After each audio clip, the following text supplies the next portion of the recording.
Thayyil furniture and interior, Poozhinkunnu, Alathiyur.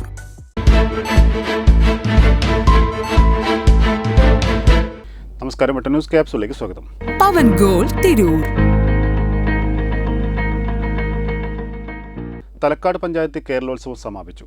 Red star പാറശ്ശേരിക്ക് overall കിരീടം. സമാപന സമ്മേളനം Tirur block panchayat president advocate U Zainuddin ഉദ്ഘാടനം ചെയ്തു. തലക്കാട് പഞ്ചായത്ത് പ്രസിഡന്റ് പി പുഷ്പ അധ്യക്ഷത വഹിച്ചു. Tool max wholesale and retail near Imbichibava hospital, Chammaravattam road, Alathiyur. Thalakkad panchayat കേരളോത്സവത്തിന്റെ സമാപനത്തോടനുബന്ധിച്ച് ഘോഷയാത്ര സംഘടിപ്പിച്ചു. BP അങ്ങാടി പരിസരത്ത് നിന്ന് ആരംഭിച്ച ഘോഷയാത്ര പഞ്ചായത്ത് ഓഫീസിന് മുന്നിൽ സമാപിച്ചു.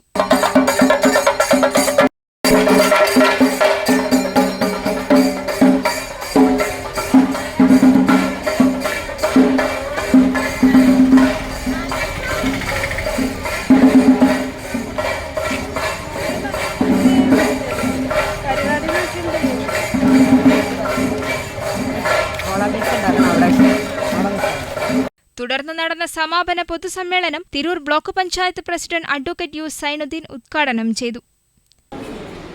ഒരു തെറ്റായ ധാരണ നമ്മുടെ പൊതുവിൽ എല്ലാവരുടെ ഇടയിലുള്ളത്, ഈ കേരളോത്സവം നടത്തുന്നതിന് വേണ്ടി പഞ്ചായത്തിനായാലും ബ്ലോക്കിനായാലും ഇഷ്ടംപോലെ പണം ചെലവഴിക്കാം. അങ്ങനെ ഒരു തെറ്റായ ധാരണ പൊതുവെ ഉണ്ട്.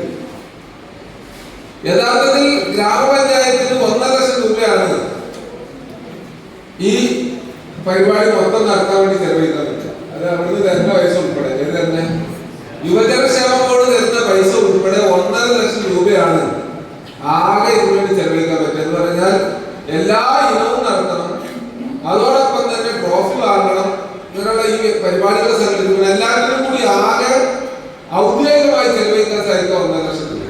തലക്കാട് പഞ്ചായത്ത് പ്രസിഡന്റ് പി പുഷ്പ അധ്യക്ഷത വഹിച്ചു. വിവിധ പരിപാടികളിൽ മികവ് തെളിയിച്ചവരെ ആദരിച്ചു. നൌഷാദ് തിരൂർ മുഖ്യാതിഥിയായി. AK ബാബു സ്വാഗതവും ഷിനു ആനി വർഗീസ് നന്ദിയും പറഞ്ഞു. വെട്ടം ന്യൂസ്, തലക്കാട്. എന്റെ ഇഷ്ടങ്ങൾ എന്റെ ഫാമിലിക്ക് അറിയാം. Family wedding centre.